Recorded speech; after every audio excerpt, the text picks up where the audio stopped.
In recent years, as we have been actively engaging in war, things the government used to do is now being done by private companies. Food, laundry, and housing were services provided within the military.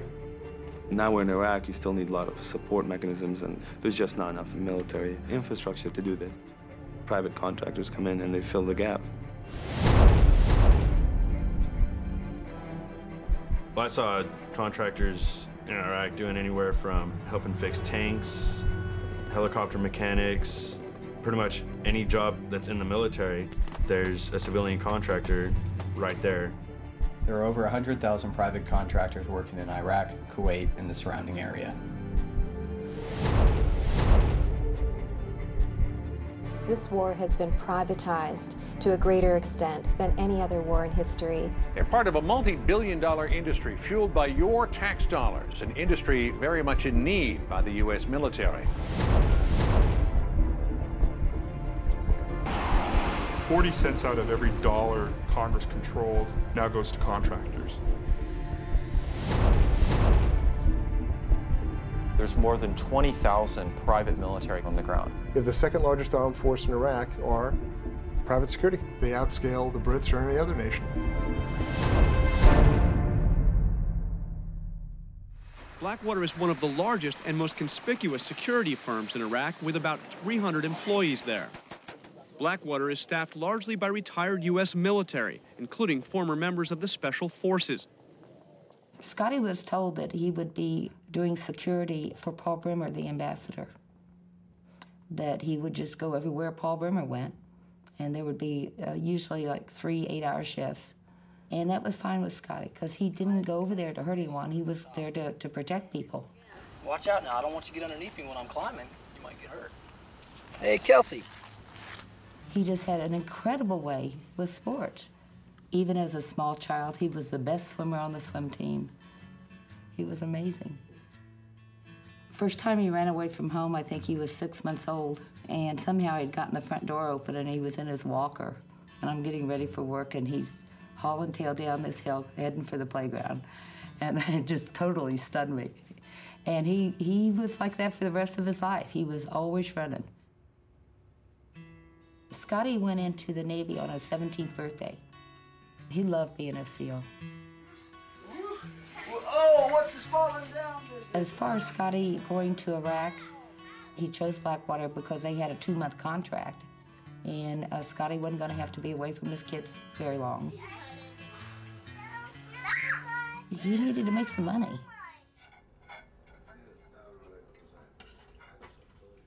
My son called me, and he told me that he was going to Kuwait with Paul Bremer, the ambassador in Iraq. I still have little soldiers in a shoebox that he used to play with. Those were his favorite toys. Right, boys. What? This is Jerry this time. That's my favorite picture for, I'm talking, that's... And Jerry always 4 or 5. carried it with him, always. Wow. Wherever Jerry went, he had that picture with him. That was my Jerry. Then came my Tommy, then my niece Anita, then my nephew Yuri. Yes, everything's then my Lydia. Tommy and my Jerry. I love that. Well, he was, you know, he was the firstborn. Everything I knew about kids, I learned with him, you know, and for him. The news came on the radio, and it said that there was an incident in Fallujah. Breaking news story tonight. The 4 American civilians were ambushed and killed in Fallujah, and they're believed to be from a local company called Blackwater Security Counseling. There are 4 families in this world today that are going to get knocks on the doors, and you don't want to be on either side of that door when that happens, either hearing the news or delivering the news. Reality didn't check in. I didn't want to believe it. I still don't want to believe it, but the fact is he's not walking the earth.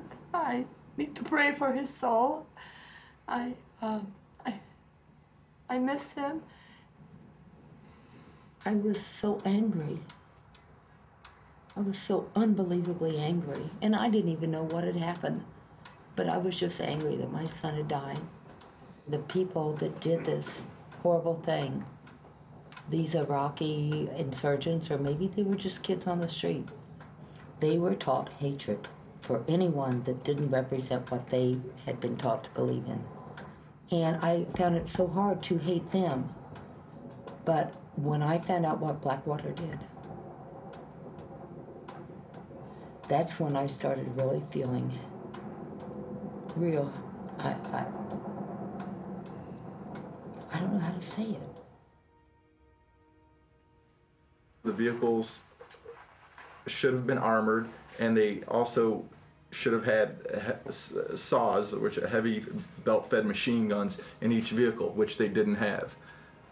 There were supposed to be 3 individuals in each car. They pulled off 2 guys to do, from what I was told, clerical work.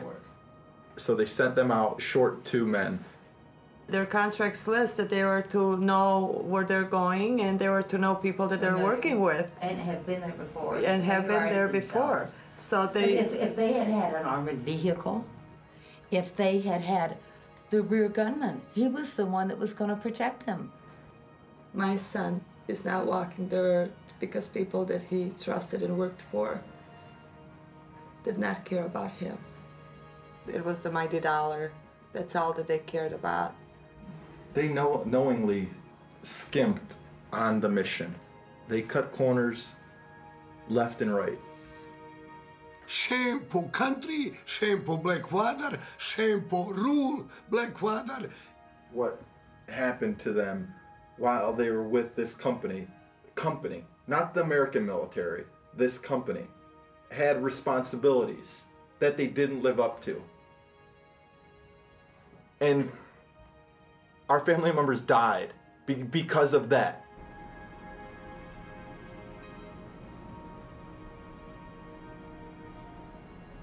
The most dangerous city on earth.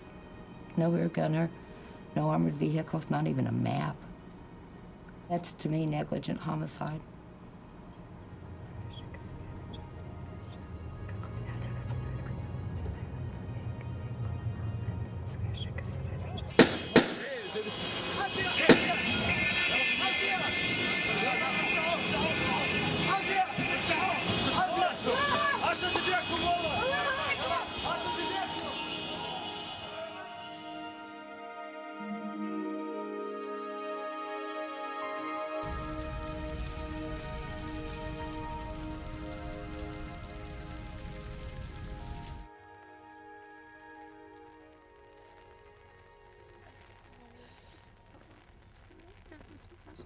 They were just numbers for them. Just people who they can bill for.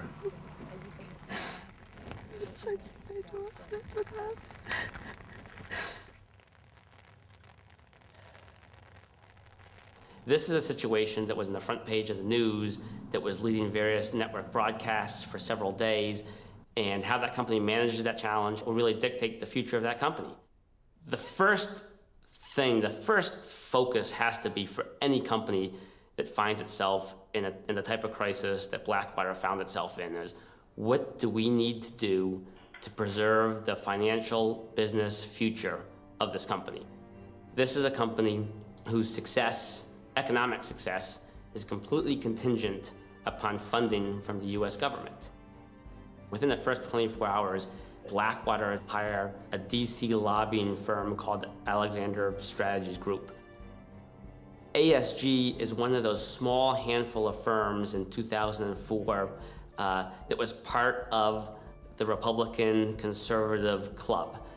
Blackwater itself, in particular its CEO and founder, Eric Prince, has long-standing ties to the conservative movement, particularly on the Christian Coalition side, had been very generous with his campaign contributions over the years. He and his family contributed over $2 million to Republican candidates and the Republican Party. Hey guys, I really don't want to talk to you, okay? Thank you. Well, I'll ask you some questions about your men in Fallujah. What happened there, sir? Fallujah happens the last day of March. Within 24 or 48 hours after that, they're literally on the Hill meeting with some of the most powerful members of Congress who really were going to dictate what was going to happen to this company in terms of its funding.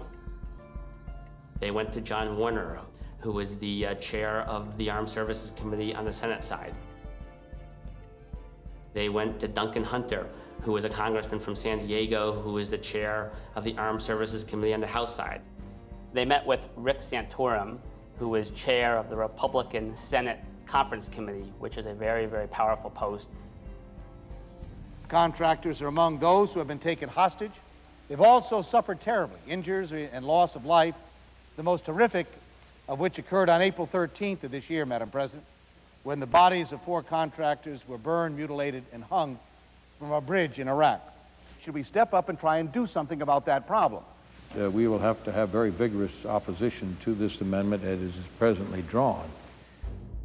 The Blackwater strategy worked very, very well. They went to Washington, they stopped any investigations from taking place, and at the end of the day, as a result of their action, they were able to protect their business. They went out and they retained former high-ranking government officials. Cofer Black, who was a high-ranking official at the Central Intelligence Agency, Joseph Schmidt, who was the Inspector General at the Pentagon. And undoubtedly, when you go out and you retain high-ranking officials like that, they certainly are helpful in attracting new business, pursuing new business, and getting new contracts. Within a year after the Fallujah incident, they had received over $200 million in new government contracts. People in Washington who leave government and go to work in lucrative jobs for defense industry, they have connections. They have influence.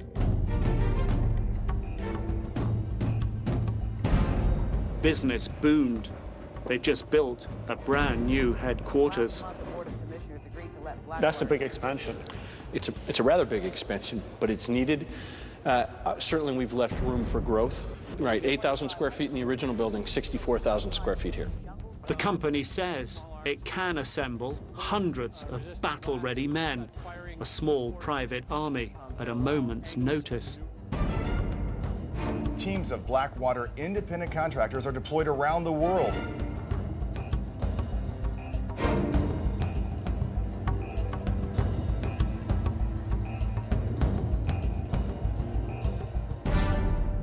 Instead of mourning my son's death and the other 3 men, they go and they profiteer off of it.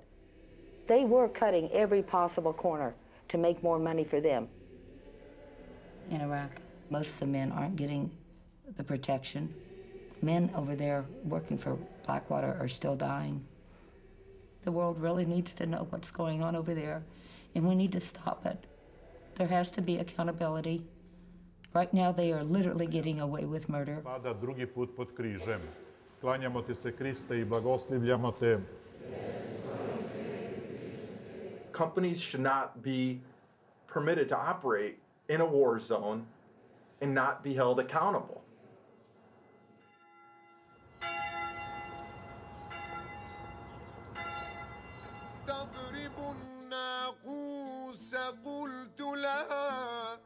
من علم الخوف ضربا بالنواقيس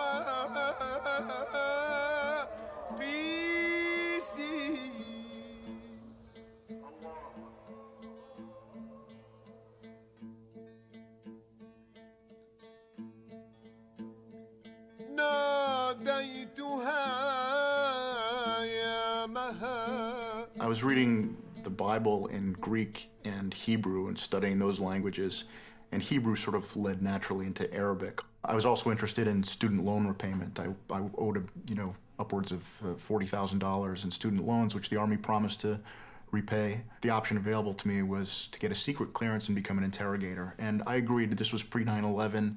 I didn't really expect I'd have to interrogate someone, or imagined if I did, it would have been in a conventional war where things would have been very different.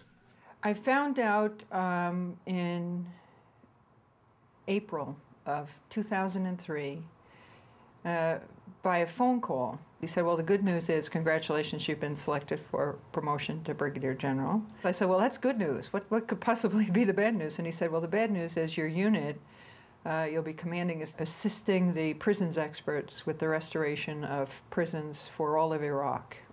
And they're already deployed. And I said, well, can I go? And there was just a second of silence on the other end of the telephone, and he said, you want to go?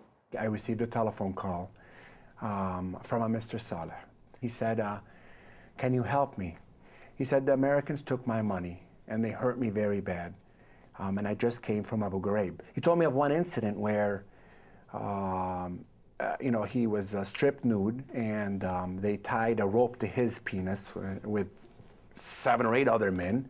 And then they would, these were American personnel, he's telling me, and they would push one man and all of them would fall and they'd be joking and laughing and mocking him. I would ask him, who was doing this to you, Mr. Saleh? And he would say, well, there were 2 types of people. One was dressed some type of military personnel wearing the army. And then the other type would be in civilian clothing. I go, what do you mean civilian clothing? He goes, like normal pants, like any normal pants and a normal shirt. So that's the first time when it struck me that there's another element being involved here in Abu Ghraib, another type of person there. كان يوم أحد. يوم الاثنين كانت حالة من الفوضى ومن الإجراءات الأمنية الشديدة. يوم الثلاثاء اللي هو يوم اعتقالي ذهبت إلى عملي، مو عملي أنا، يعني كنا في موقع عمل في منطقة الحصوة، فأني أعمل في مجال الكهرباء. تم نقلي إلى سجن أبو غريب في بداية عام 2004 باليوم الأول من الشهر الأول لعام 2004. كان أكو شخص مدني واقف بيتأمر، يعني ياخذون أوامرهم من عنده اللي هم الشركات الأمنية. أدخلوني إلى الزنزانة، كبلوني وتم خلع ملابسي بالقوة. يعني أسلوب من أساليبهم أنه القبض التناسلي للرجل يلفون عليه حبل ويجروه هيك مثل عملية الخنق. شنو الغاية من عندها؟ شنو هاي الأبرة تضربون إياها اللي أنا هسه حاليا حتى أطفال مدى يصيرون أدي؟ شنو الداعي لأنه جيش يستعين بشركات أمنية مدنية للتحقيق مع معتقلين؟ بس أنا أقول لك هاي الشركتين مؤكدة، شركة تايتن وشركة CI. When I saw the photographs for the first time, and I said to the commander of the Criminal Investigation Division, who was showing them to me, I said, why are the translators around the prisoners? Why are the translators in the cell block? And he said, ma'am, those aren't translators, those are khaki interrogators. Khaki was hired by the Department of Interior out of a little town in Arizona called Sierra Vista, and they were hired to do database work. And that contract, which was sort of a blanket contract that allowed them to do a whole bunch of different things, was used to do interrogation in Abu Ghraib. So what ostensibly was a contract to do clerical work or IT work turned out to be getting information not from a computer but from human beings in a notorious prison in Iraq. At the time of the scandals in the spring of 2004, roughly 50% of the interrogators were private contractors. This amendment, Madam President, attempts to address what I believe is a very legitimate and serious concern that have come to light in recent days with respect to the use of, or misuse of, contractors in the treatment of detainees in Iraq. Quite simply, Madam President, this amendment would prohibit the use of contractors in interrogations of prisoners and in offensive military operations. It just seems to me abundantly clear that we cannot hire private contractors to perform a function as inherently governmental, inherently sensitive, indeed inherently explosive, and for which there must be accountability, as is the interrogation of prisoners. Corporations exist to make a profit, and when they're hired to do jobs, whether it's the provision of water or the interrogation of prisoners, their job is to get as much work as possible, make as much profit as possible.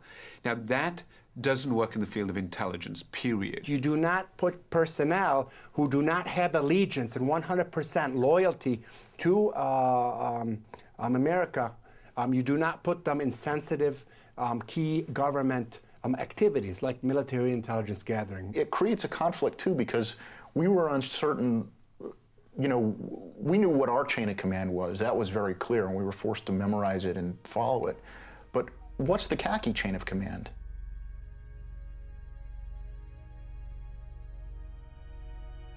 بفضل هاي الشركات السجون أصبحت معسكرات للتدريب على العنف. وفوجئت بالاعتقال، وبالفعل بعد يومين نقلت إلى سجن أبو غريب، ورفع الكيس من رأسي ووجدت نفسي أمام مجموعة عسكر مجندين يعني من دول المحققين عرفنا فيما بعد، مجموعة حوالي 8 أو 10 وولون علي يضعون البندقية بأماكن حساسة بالجسم، وبالإضافة إلى الضرب. وكنت أسمع به استغاثات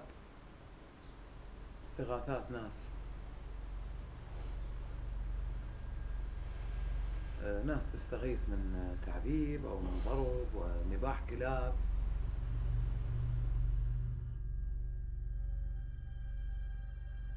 There was a wink and a nod approach. We have these rules, you're going to follow them, but we're not going to spend that much time making sure that you're going to follow them. And if I don't know about what's going on, then I can, you know, have plausible deniability. The contractor is safely in an office in the United States somewhere, so no direct supervision. And to just simply say, well, I guess they got out of control, I don't know where they were taking their instructions from, it seems to excuse all of them.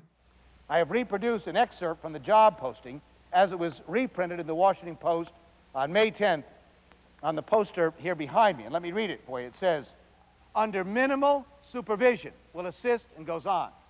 Key words, under minimal supervision. In 2003, the Pentagon essentially panicked, and a very desperate Secretary of Defense did whatever he had to do very, very quickly to try to get more intelligence. If that meant running out and hiring a bunch of contractors who didn't know what they were doing and putting them wrongly into the chain of command of military intelligence, that's what they did. They were desperate.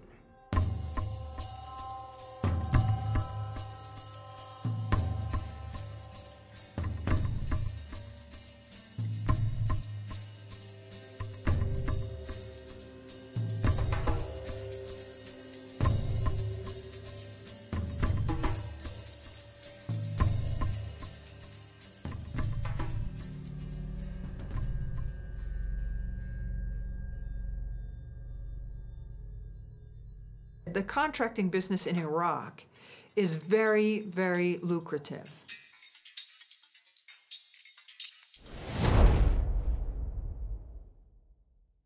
There was so much money being given away over there to contractors. I mean, there were jobs that didn't even need to be there.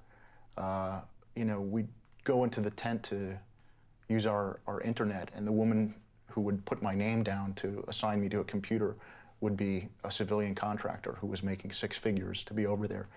Why is she there? Why are we paying this woman to do this? They threw so much money at these people they can't refuse. I mean, if you're a mechanic, you're making like 20 or 30,000. Someone offers you 100,000 a year tax-free to go to Iraq, and that's hard. I think that's really hard to refuse. They would very often sit down with soldiers, particularly from Reserve or National Guard, and say, hey man, you know, what are you making, $3,000 a month over here? You know, I make that in a week. You would talk about how, you know, in 8 more months, I'm going to be out of here and I'm going to be making 140 grand. It certainly affected retention, because I don't know why any military person would re-enlist to do the same job when they could get out of the military and make, you know, 6 times the money and do the same job. There was a little phrase that we threw around, food for freedom, that if you wanted to get paid more, you should start eating more so that you'd get booted out for being overweight. And it's an honorable discharge, and it would boost your pay, you know, your net worth by about 5 times if you were to do such a thing. And it worked.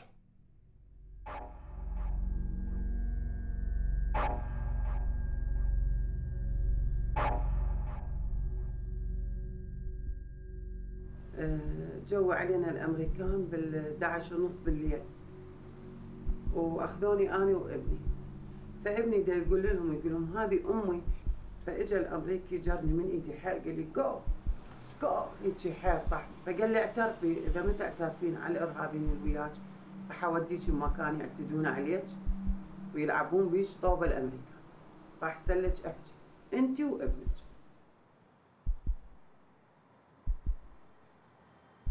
I was getting really angry. I mean, especially because I knew that a lot of these prisoners that I saw with these injuries from abuse and torture really hadn't done anything. They weren't part of the insurgency. They were just picked up for no reason at all. We were interrogating taxi drivers and like pizza delivery guys.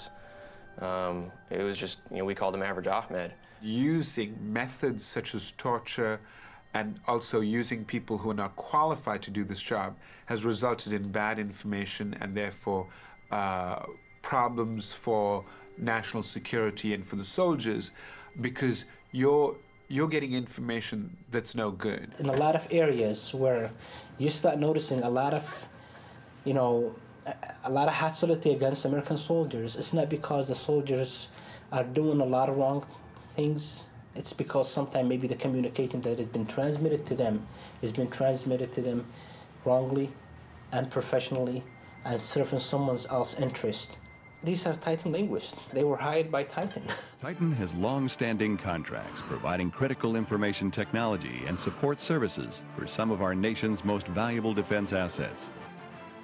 Under a contract with the U.S. Army's Intelligence and Security Command, Titan has over 4,000 linguists that provide invaluable mission-critical services. Titan is the company that provides the linguists and continues to provide the linguists throughout Iraq. They're the biggest provider in this business. They were so desperate to get people to fill these positions as translators that they were just hiring anybody that approached somebody and obviously had command of the English language in addition to the Arabic language or Farsi or whatever it may have been. There was people who maybe spoke the language, but it was broken, but could not read it or write it. And I'm talking about English here. And they were hired. They were never given a test. Nobody was given a test. I was never given a test. The test I was given was a phone conversation for a minute. Military trusted us. Military trusted Titan. Titan came and said, here's a linguist that we have hired, we have trained, tested, we put our trust in, he passed his security clearance, or he got some kind of a clearance. You should trust him in everything he does, everything he says. I did work closely with Titan all year long while I was in Iraq. And I can say that a lot of the translators weren't trained at all. I don't know what kind of training they received, but they were terrible at it. There was no managers, there was no supervision, there was no training, there was no follow-up. There was whatsoever a system of evaluation of what linguists are doing or what they're doing, even a system of if these linguists really translating or doing, or really are they translating or giving their opinions. Titan made the big bucks and hired the most incompetent people most of the time, did not follow up with them, did not really know what they were doing. Probably as a result, a lot of people got hurt, a lot of people got killed, American lives got lost because someone wants to make money and wants to have a fat check in his pocket.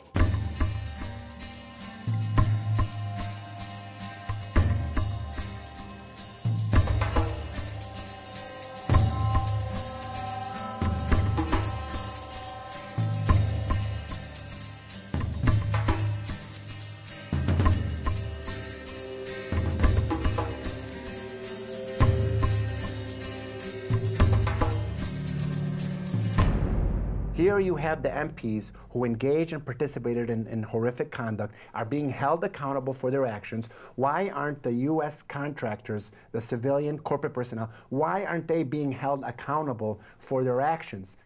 If you are a U.S. soldier and you hurt an Iraqi civilian and that becomes known, you will be court-martialed. But if you are a U.S. contractor and you kill an Iraqi civilian and that becomes known, you will be sent home. And then you can come back the following week and you can work for a different contractor. So here we have the two ringleaders of abuse at Abu Ghraib very explicitly saying, in many cases, what was happening was they were being ordered to abuse these detainees by civilian contractors. These guys are in prison for 18 years total between the two of them, and there's no contractors in prison. My question is in regards to private military contractors. The Uniform Code of Military Justice does not apply to these contractors in Iraq. I asked your Secretary of Defense a couple months ago what law governs their actions. Mr. I was going to ask him. Go ahead.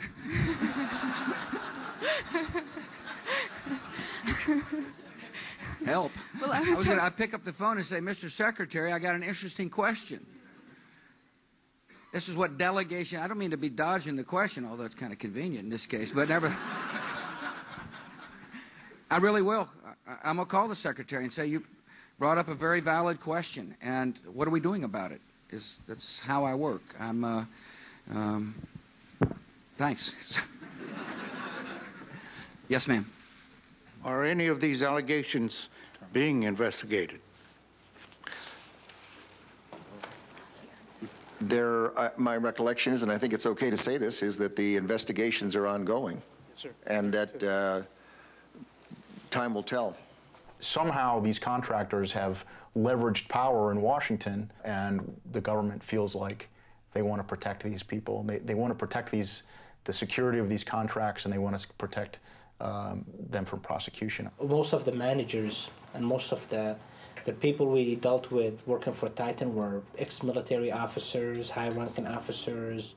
All major military contractors have a board of directors and a senior management that is composed of senior retired military personnel.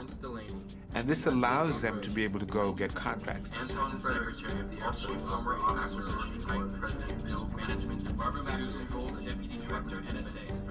Washington is a phenomenally incestuous place. Retired senior officers, Capitol Hill staffers, and defense industry. You know, the usual suspects come back again and again.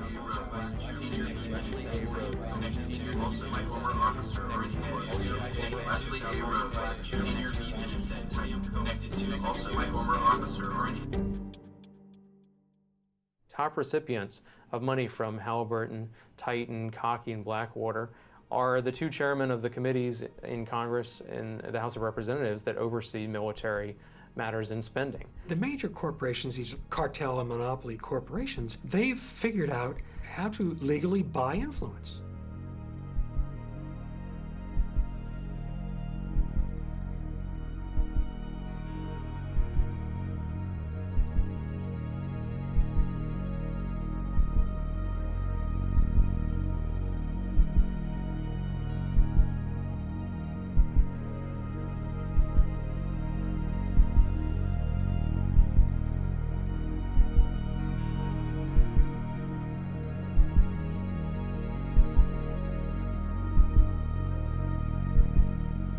I would echo the words of Pope John Paul II. Profit by itself is not a sufficient motivation for business endeavors. You're operating in the realm of greed. You're not operating in the realm of morality.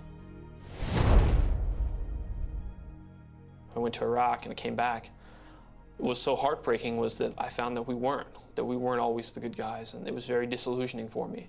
Because I'd grown up with this dream of America, what America was. And when I saw that dream at Abu Ghraib and what it had become, I felt heartbroken. I felt like I didn't know what it was to be an American, because I saw what I had thought America was, destroyed and disgraced.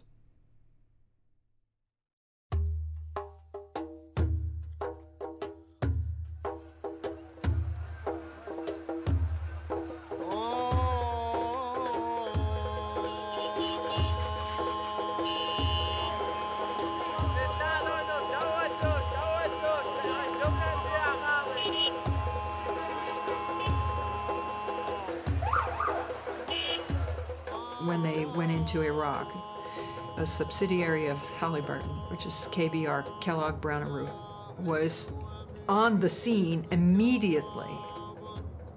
They were logistics people, they were mechanics, and they were also contracted to begin the process of setting up shower points, laundry facilities, mess halls, dining facilities, really searching for any opportunity to take on what would be traditionally military roles. When you use these contractors, you gain a lot of efficiencies, you gain a lot of expertise and specializations. It was devastating because it took over my job. I ended up doing nothing. We had to train these KBR contractors how to fix these radios. We had to walk them through all the basic steps. But when I could be actively becoming a better soldier and becoming more proficient in my job, instead I'm going to sit up on guard duty to wait around while KBR contractors are doing the job that I had to train them to do. Across the board, people lost their jobs. Quartermaster companies, mechanic, any logistics soldiers were involved with, their jobs were outsourced to KBR. If you don't know KBR, you'd have never been to Iraq, because KBR is everywhere in Iraq. You have hundreds, if not thousands, of these trucks driving north and south on these roads every day, bringing supplies to other military bases. Most of the people who were driving for Kellogg Brown and Root were foreign workers. They were from Pakistan and Nepal, India. Sometimes there would be Americans driving the trucks, U.S. civilians.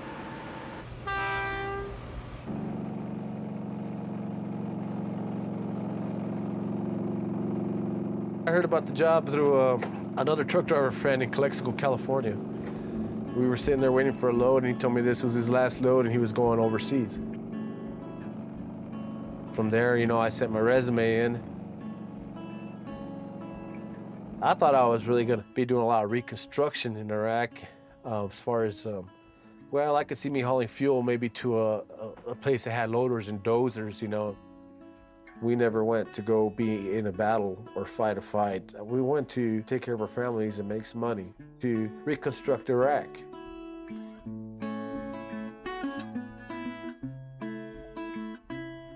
Tony and I met in '79 at a Halloween party. It was kind of a blind meeting, and we're married less than a year later. His brother was in the Navy, and so he always wished that he had done something like that, that he's just a good old boy. He thought it was such a great cause to go and help rebuild, and got a job with Halliburton, and he was gonna go drive a truck in Iraq. Within a month, he was there.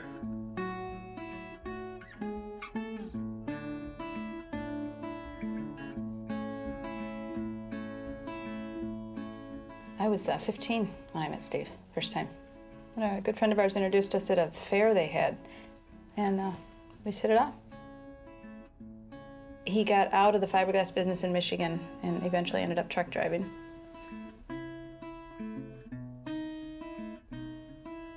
Steve decided to go over there to get us financially set for not only retirement, but to, you know, help 3 kids go through college.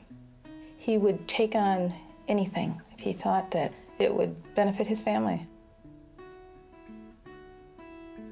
He wasn't military. He was non-combatant. He was a driver.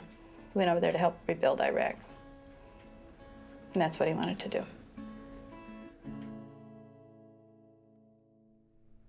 When I woke up early that morning, it was about, I'd say about 4:30 a.m. We had to be out by our trucks by 7 a.m. And we already knew what we were going on our mission. We were told at 7 p.m. the night before, on the 8th of April. The first things we do was very normal. It was just routine behaviors. Just go ahead and do a pre-check.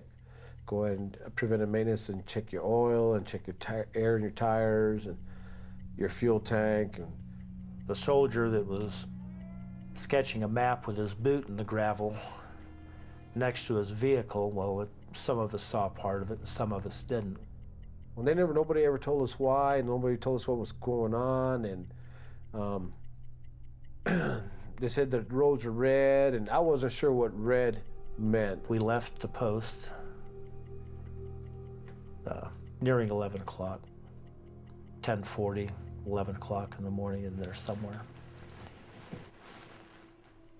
and headed on our way to Baghdad. We were going down the road, and we got pretty close to I believe, the Abu Ghraib prison. And all of a sudden, the traffic, there's no traffic.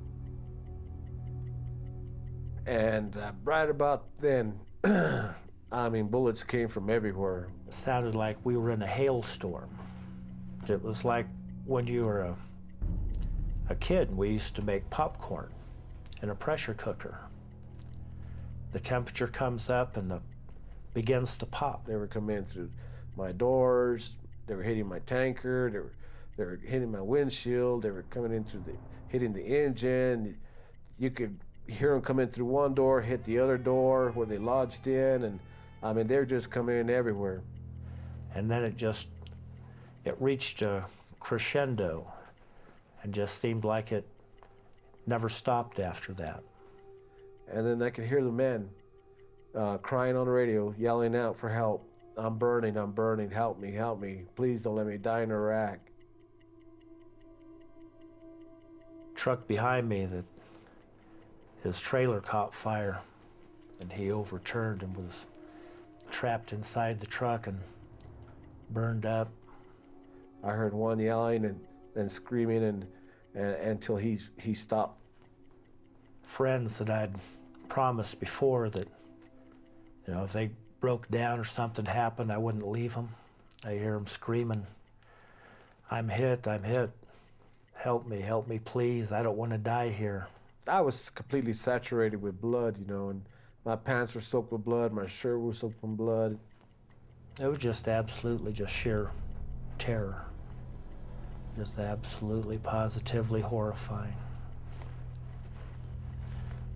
And I still feel, I still have that shaky sort of thing in me. It's like sitting here right now, it's like I'm still there.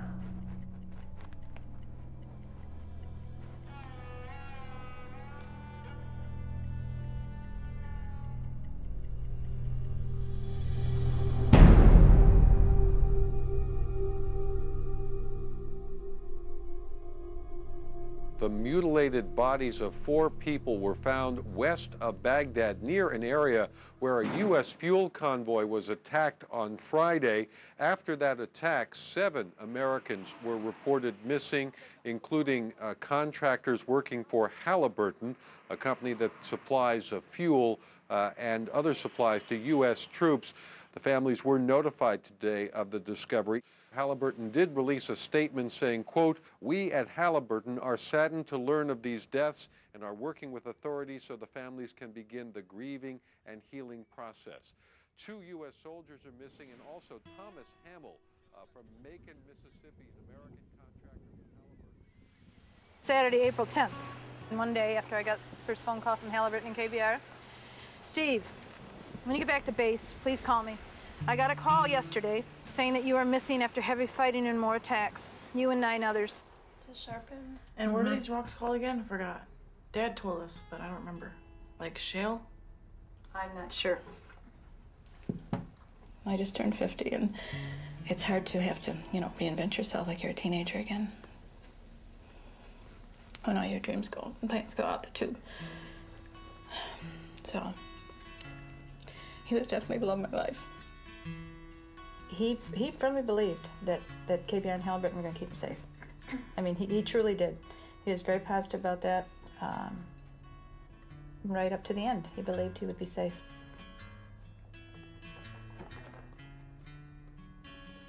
He wasn't much of a writer, that's for sure. His journal's empty.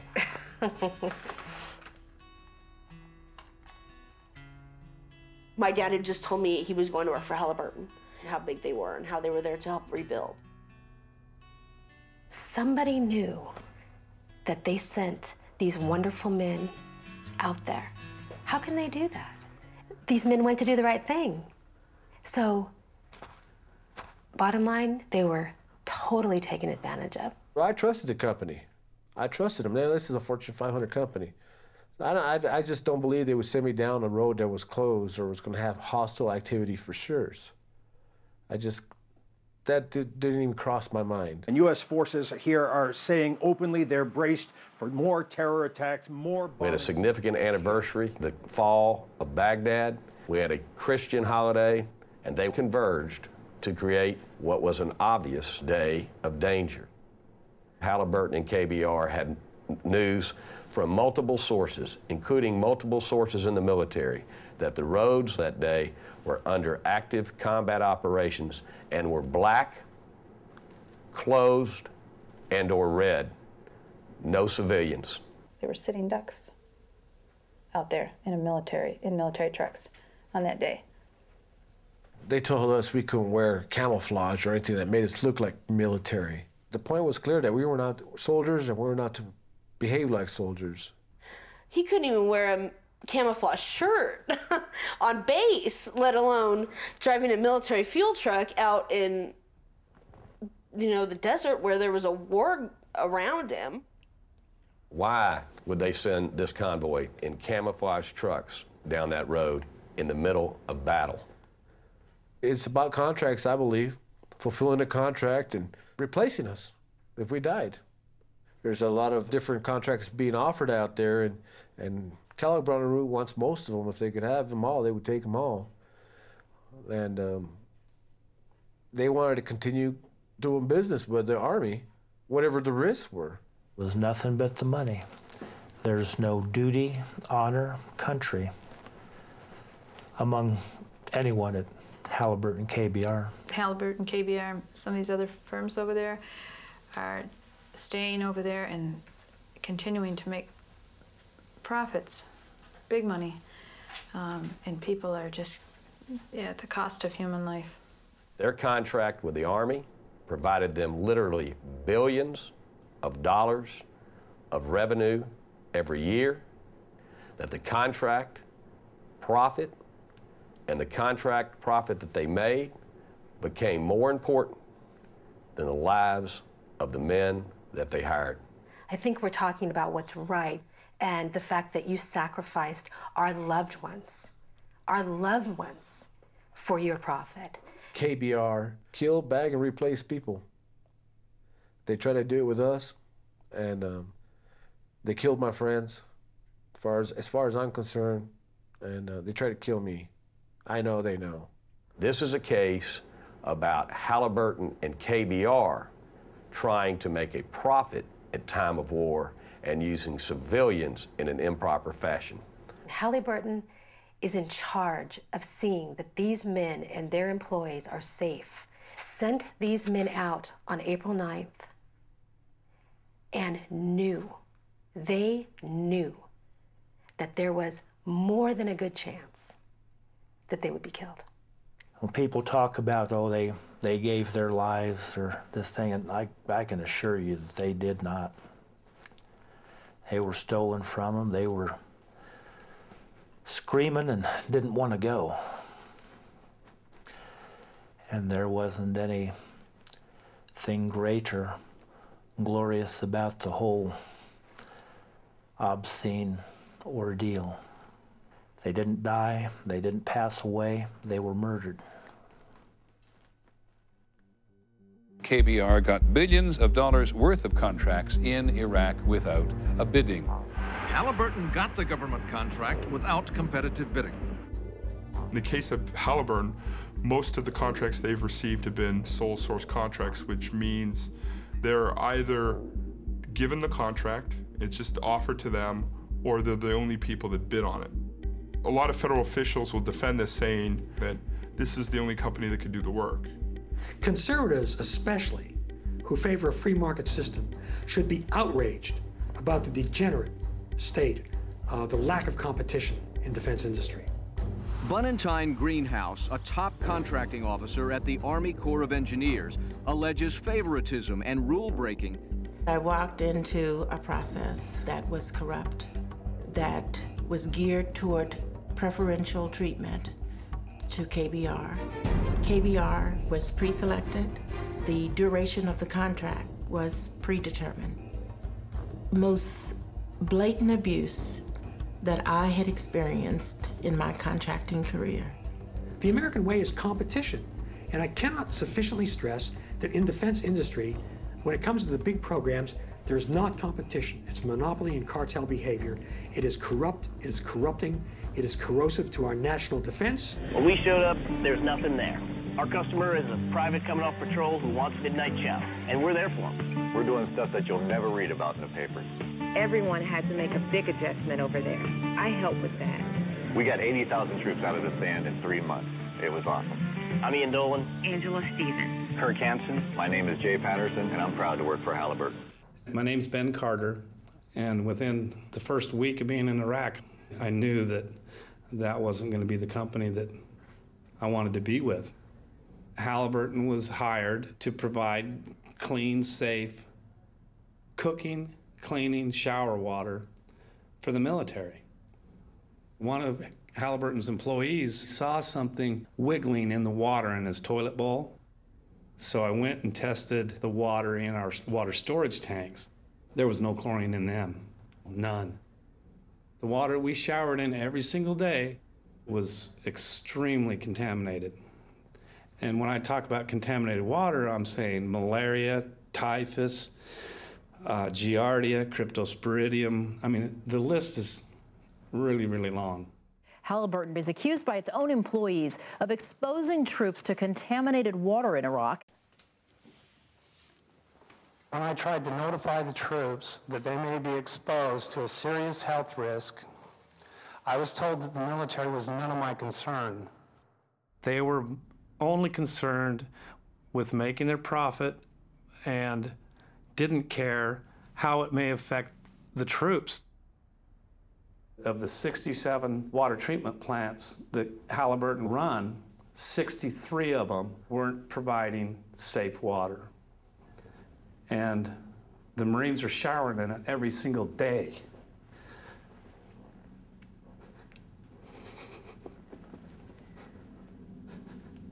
Sorry.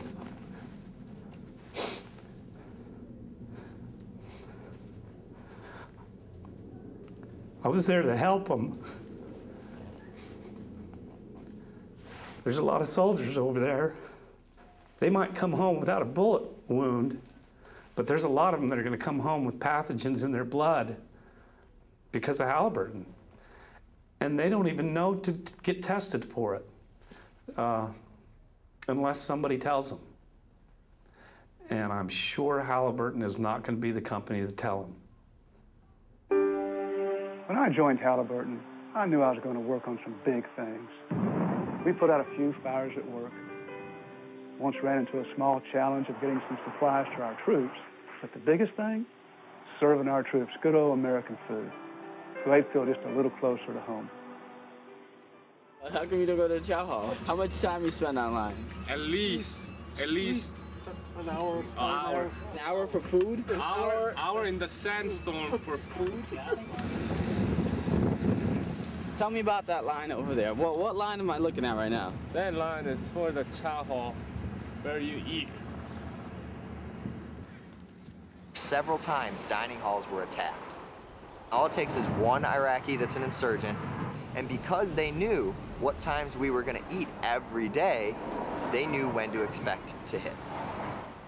And that happens because KBR won't go to a 24-hour feeding schedule where they just always have food ready. They won't do it because it saves them money. Because they get paid by how many soldiers they feed, not by how many soldiers they save. Feeding the troops. The Pentagon has found some serious problems with Halliburton's work on that contract as well. Pentagon auditors found that a Halliburton contract to provide food and housing for American troops had a staggering $1.8 billion in unsupported costs. It was all a scam. Halliburton was charging $45 for a six-pack can of like Coke or Pepsi that they give us and the military free in the mess hall. Now, these sodas were made right there in the desert. It's not as if they were brought over from the United States. These sodas were made with Arabic wraps, you know, Coca-Cola, Pepsi-Cola, whatever, right there in the desert. So it's not as if they had an exorbitant transportation rate. They had the little mobile units that we had to put our clothes in, like a net duffel bag. Halliburton charged the government $100 for every bag of clothes they washed. Whenever we got our laundry back, it felt worse than when we turned it in. Everything was still grimy. I stopped taking my laundry into KBR, and instead, I was washing it in the sink. And I was told by my chain of command that I was not allowed to wash my laundry on my own, I had to take it to KBR to have it washed, even though we all knew that they were doing a horrible job because they get $99 a bag for a bag of laundry that I could do at home for $3. A legal way of stealing from the government or taxpayers' money. The Pentagon audit released last night that found the company is overcharging taxpayers. Halliburton Company billed taxpayers for its contract work in Iraq. It is your money that's being used.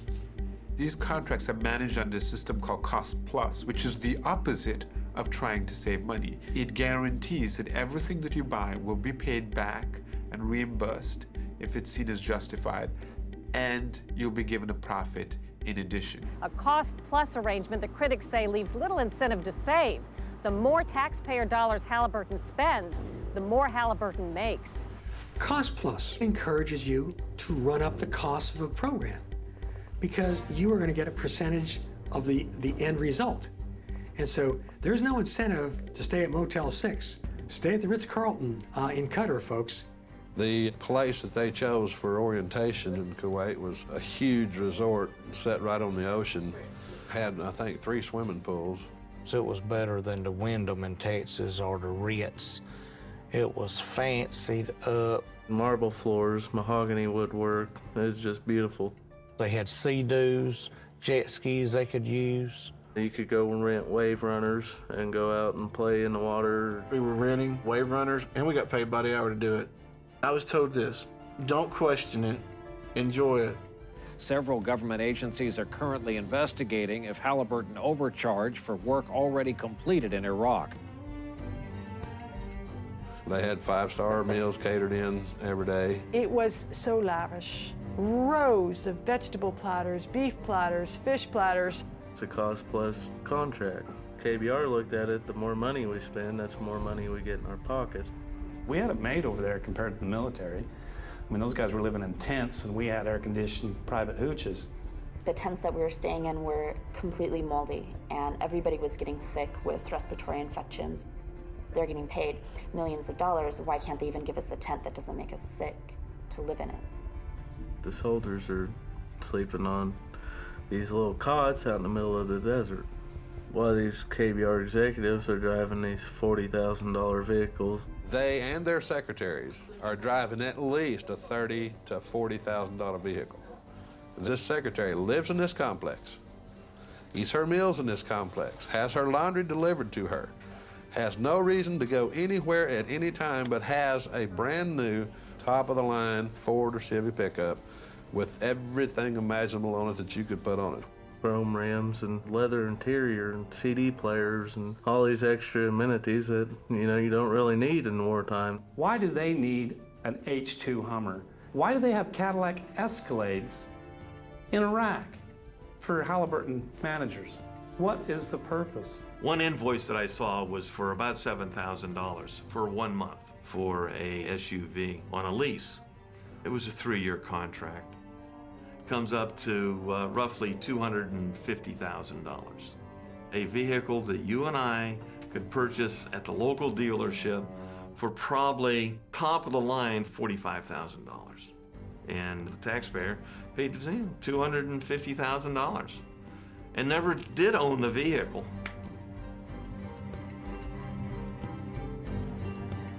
They got the wrong equipment, ordered the wrong stuff. Computers still in boxes, new vehicles. They'd push them out in what they called burn pits. And they just set it on fire, claim it as a loss, get more money for the right equipment or the right stuff they needed.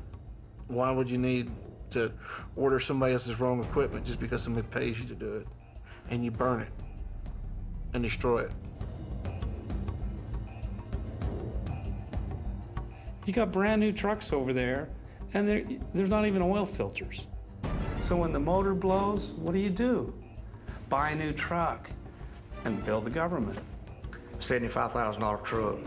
They wouldn't even have a spare tire to fit it. And we had to blow it up. And they didn't care Halliburton did because the government's paying for it. We knew that every day that a vehicle broke down, we would have to destroy it. And these are maybe $80,000 vehicles, maybe $100,000. They're expensive trucks. We're burning fuel in front of Iraqi people. We're not really doing anything to help, and we just have to follow the orders. As a truck driver in the mail department, they'd send me to these camps with 1 bag of mail. That's risking my life just to deliver 1 bag of mail. Escort entire convoys where every flatbed truck was empty. The allegations come from 12 truckers complaining that the company was wasting government money by running empty trucks on the convoys and billing the government for them. And it seems senseless to travel up and down the road and taking a chance of losing your life when there wasn't no purpose in it. When you went up empty and you come back empty. The allegation. I went to make a better life for my family. I always have a roof over their head and not have to worry about where their next meal's coming from. It wasn't that fun with him gone. We missed him and all that stuff. I couldn't do stuff with him. Didn't have anybody to throw a baseball with, did you? Or to go take you fishing. Your mom was scared you'd fall in and get drowned, wouldn't she? Yeah. I went over there and I got my health messed up and got shot, bricked, knocked out, and everything else. I felt like not only I can make a decent living for my family and better myself, but I'll be doing something for my country, you know what I'm saying? I'm supplying the military and these guys where they can eat and help fight when we have to. But then, you know, you're looking and you're going up and down the road empty. Halliburton's charging the government for every camp they go by. And your buddy's getting killed for no cause at all. Not even as much as a Band-Aid on the truck. That's how Halliburton was making their killing, making their money. Is a legal way of stealing from the American citizen and the military. Halliburton is accused of hundreds of millions of dollars in improper charges. Pentagon auditors have found potential overcharges of $61 million. Now the numbers are apparently even larger than previously thought. Halliburton's unreasonable and unsupported bills exceed $1 billion. If anybody's overcharging the government, we expect them to repay that money. It's been proven so many times that Halliburton has overbilled them. And then the Pentagon still pays them anyway. I don't know who it is that is protecting Halliburton. I don't understand why the military would protect them. If you look at their board of directors, they've got contacts in the State Department, contacts in the military. People who work for Halliburton once worked for the military. When you hire top Pentagon officials, when the vice president is your former CEO, you're going to get the access that other people don't. It is reportedly not a coincidence that Vice President Dick Cheney's old company got a huge contract to help rebuild Iraq. Time magazine said it has gotten a hold of a Pentagon email saying Cheney's office coordinated Halliburton's multi-billion-dollar deal. All the revelations came out about Halliburton getting all these fancy no-bid contracts. There was not a single hearing in the Congress, House or Senate, about the mysterious bidding processes around Iraq and Halliburton. That's ridiculous. The oversight responsibility belongs to the United States Congress. It belongs here, and it's not happening here. The Senate should spend a little less time advertising allegations of wrongdoing and spend more time talking about what is going right. If anybody believes that the contracts handed to Halliburton for Iraq weren't, the moral equivalent of insider trading, man, I've got an ocean in the middle of Kansas I'd like to take you surfing on. It's just phenomenal. I mean, of course they were insider deals. Of course it was payback for old friends and political supporters and campaign contributors. They're very strategic in how they allocate their political contributions. You'll see most of their money going to the committees that oversee military matters and funding for it.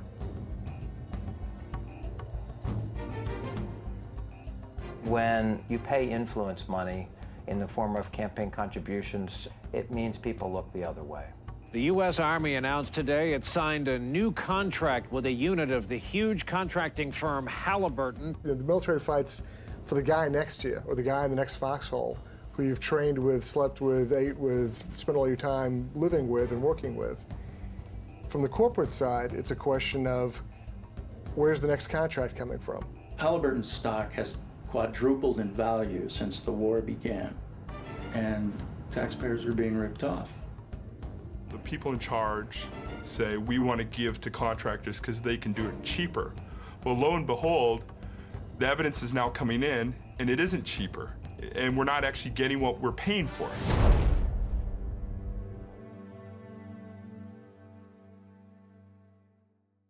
We were writing contracts with Halliburton and others to do things that Iraqis could have done better and far, far cheaper. And by the way, we would have gotten Iraqis off the street and given them jobs. Let us stop the war profiteers. Let us say no to them, and let us say, if you continue to, you're going to go to jail because that's where you belong. My amendment would stop them. There hasn't been a single major piece of contracting oversight legislation passed by the Congress since the war began. Not even a significant amendment has been passed, despite all the enormous amounts of fraud and waste and abuse. There needs to be a special committee established, a bipartisan committee, to take a look at waste and fraud and abuse. The amendment is not agreed to. The amendment is not adopted. And the Leahy amendment is not agreed to.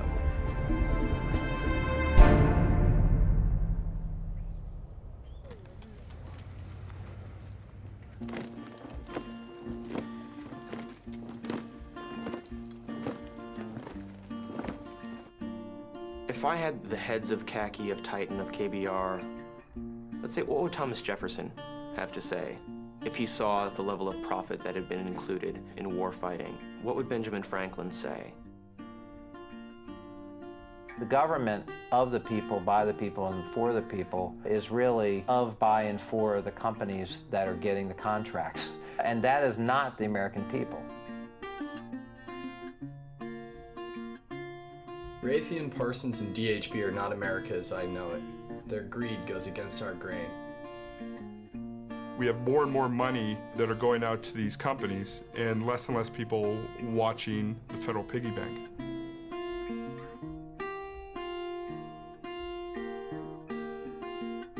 We need greater oversight in this war, even more than in past wars, because this war has been privatized to a greater extent than any other war in history.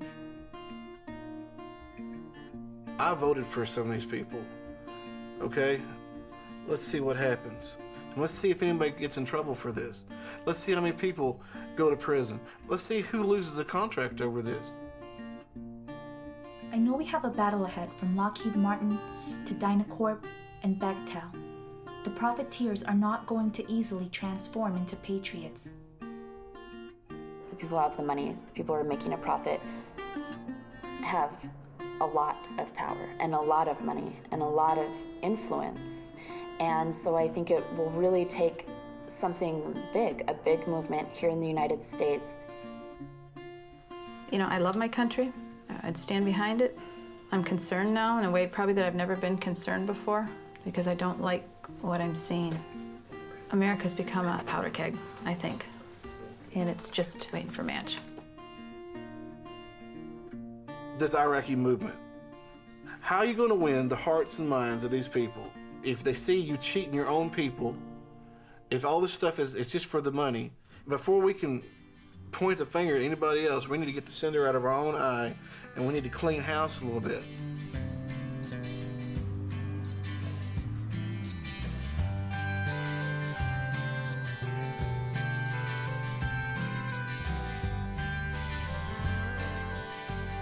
I think the world really needs to know what's going on over there. There has to be accountability, and we need to stop it.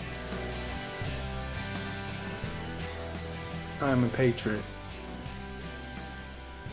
I love our country, and I want our country to survive. And the survival of our country depends on us taking it back.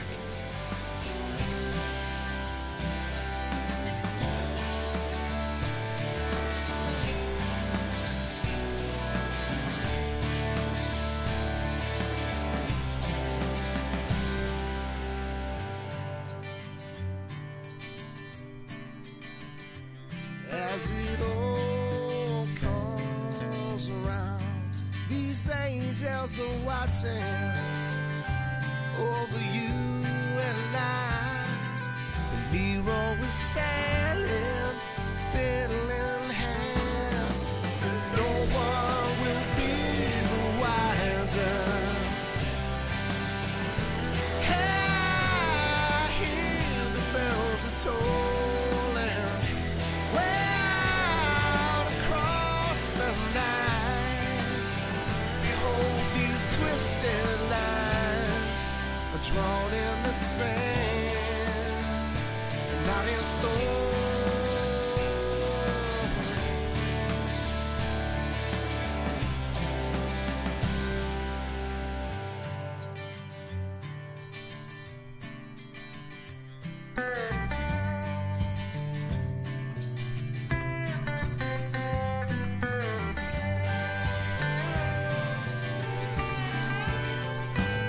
As the sun goes down, a glimmer of redemption lifts across the sky.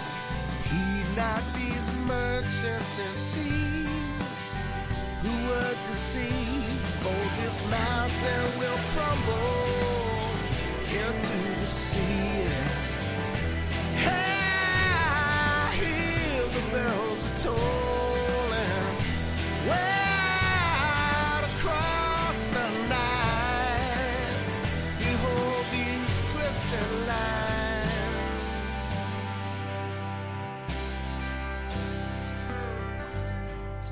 drawn in the sand, not in stone. Hi, could I have Tony Frederickson's office? I was wondering if I could request an interview with Eric Prince. Recording. Hi, Kathy Mann. It's Robert Greenwald and Amanda Spain calling from Los Angeles. We're working on the film Iraq for Sale. We want to get Mr. Frederickson's perspective. We're really very anxious to have Halliburton and Mr. Lazar in the film. Yes, Robert Greenwald and Abby Hurwitz here. We've discovered, frankly, quite a bit of very troubling material. I thought letting people know that we found something critical would be fairer than just kind of trying to sucker punch them about Halliburton KBR's role in the war and the war profiteering. We'll put the whole transcript from the interview up on our website. Hi, Angela. How are you? This is Abby Hurwitz. I left a message with Lindsay Taylor last Friday requesting an interview with Eric Prince, and I was wondering tomorrow. We really want to give you an opportunity to be heard. I know that it's been quite a bit of time and you have not responded. I was wondering if there was anyone in your organization that would like to be interviewed to represent your company. Can I get your email address? Okay. Can you please put me through to her? Oh, I thought she was going to be in all day. Remember, early morning, late tonight? This is my third call to Titan. This is Robert Greenwald and Amanda Spain calling from Los Angeles. I think we talked to you yesterday.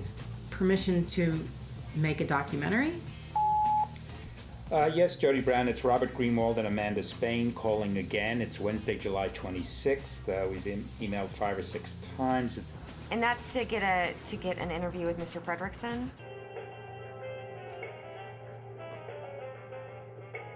I put in a request to have an interview with Eric Prince.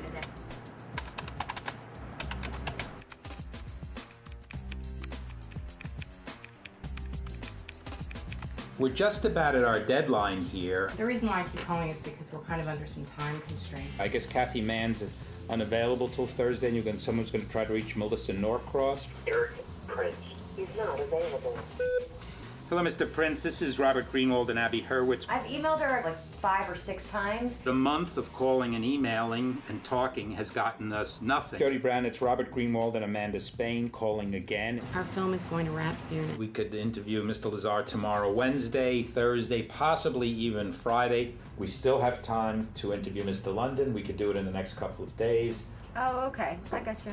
Is that just a way of saying you don't want to have anything to do with it? Because saying you can at this time over a period of a month just leads us to believe either you don't want to do it or there's something you don't want to say. We don't know what it is. Would you do me a favor for my boss? Will you just write that to me? Will a day make a difference? Will a week, a month, a year, 5 years? Okay, so y'all are saying no. So you were definitely going to turn it down? No. No. They said no.